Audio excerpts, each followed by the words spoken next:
So this Spider-Man fellow, maybe you've heard of him.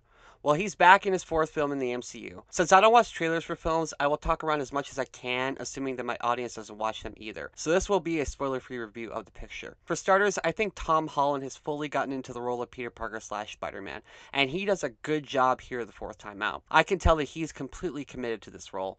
He shows up at the start of the film and thanks all the fans and says that he did this for the fans. My favorite parts of this film are the sequences with the core three, Spidey, MJ, and Ned. We've been following them for almost 10 years now, and I really like their relationship and all of their dynamics. Since Spidey and Doctor Strange did a spell at the end of the last picture where everyone forgets who Peter is, this new film deals with the loneliness of being the hero of New York City. I really like that kind of pathos. There is one character in the Marvel Universe that I think has the most in-depth emotions to him. It is Spider-Man, and how he tries to balance between being a superhero and having just a normal life. I've always loved that about Spider-Man. The opening sequence shows Peter creating a new costume, and I like this look.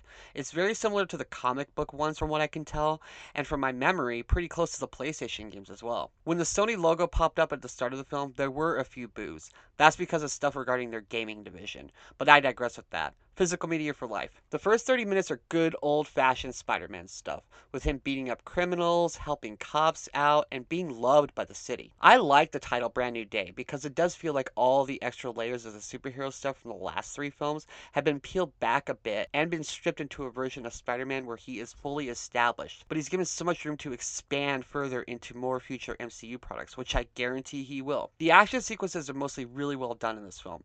There's a fight scene in an enclosed prison-like place that I found just completely amazing to watch in the moment. The loneliness theme is present throughout the picture, but there's also a great buddy cop dynamic between Spider-Man and Jon Bernthal that I absolutely loved. It isn't anything original in its execution, but the characters are great contrasts with the other. I really enjoyed the dynamic they created in this film, and it goes on for much longer than I thought it would in a good way. I completely expected this to be like a one scene back and forth between the two of them, but no. Bernthal is vital to this film. One quick aside, I couldn't help but laugh that I felt like I was watching an after party of the Odyssey, or maybe the Odyssey was the after party. But seeing three people from two different films 2 weeks apart took me some time to adjust to. And people complain about Pedro Pascal being in too much stuff. Anyway, there's some fan service and cameos in this film. I would be disappointed if there was not. Some of it worked for me and some of it didn't. I felt that a few of the threads introduced were only there to satisfy the die-hard Marvel fans. I don't mind those because I expect them every time I watch one of these movies, but they don't have a service to the overall story of this film. They're not bad and are fun, but there's a section of the film in a skyscraper that was fun to witness, but did it really add much to the story? I don't think it did personally. The thing with me with Brand New Day is I loved No Way Home so much. It was the wet dream of any Spider-Man fan. I knew it was next to impossible to follow that up with something as exciting. Now, do I blame this film for that? I don't think that would be fair, but imagine that there are three pillars revolving around this movie. Sometimes the story pulls me to one pillar, then it quickly pulls me to another pillar, and it keeps pulling me around each pillar without giving me time to digest the other two pillars as much as I want to. What I'm saying is I think this film is too busy. There is the A plot, which I can't talk about in a spoiler-free review, but I absolutely liked for the most part. Then there's the subplot of Peter and his friends, which is also amazing. And then there's a third where things are happening to Spider-Man on a scientific level. I personally think that third plot is the weakest of the film overall. I love the stuff with his friends. The idea of him hoping they somehow remember him and a sequence involving them building Legos was just great stuff. When the A villainy story is returned to, I'm loving almost all of that too. But surrounded by these is the third one, which I don't think really leads to much of anything except self-growth in a very small way. It causes the other two plots to feel like they have less stakes and less drama, in my opinion. To be as spoiler-free as I can, it felt like to me the scientific subplot was only inserted in there for it to lead to someone or something showing up in the film. And that is one of the fan service bits that didn't really work for me in this film in a completed narrative kind of way. Now, don't get me wrong, I absolutely loved watching it in the moment, but it doesn't add anything to the narrative overall, I don't think. The length of the film doesn't bother me at all. Hell, make it 3 hours if you want. Leave Spider-Man on my screen for as long as you want.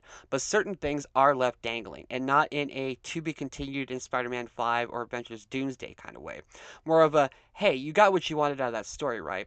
No, man, I didn't. I wanted more. But please don't misunderstand me. I still really like this picture, and there's no way I couldn't recommend it. It's a good ass time at the movie theater. I just wanted a better balance of the pathos the film was trying to get out. I could see it hanging there like an itch waiting to be scratched, but the itch is attached to a hummingbird that will not stop moving. Anyway, I still like this film. I just think it's a slight step back from the last one, and I would put it on par with Far From Home. But I'm not going to cost this film $1, so go out and have a great Spidey good time. I give Spider-Man Brand New Day 3 stars. I don't watch trailers, so I don't know, but has Spider-Man been confirmed to be in Doomsday? I don't know if he has. Guess I'll find out in a few months when I watch that picture. This is a solid film from our favorite webhead. Go have a great time. And that is my review. Thank you so much for watching. If you like this, please like and subscribe. Here's links to my other videos. Follow me on social media if you like. And until next time, I am Ghost.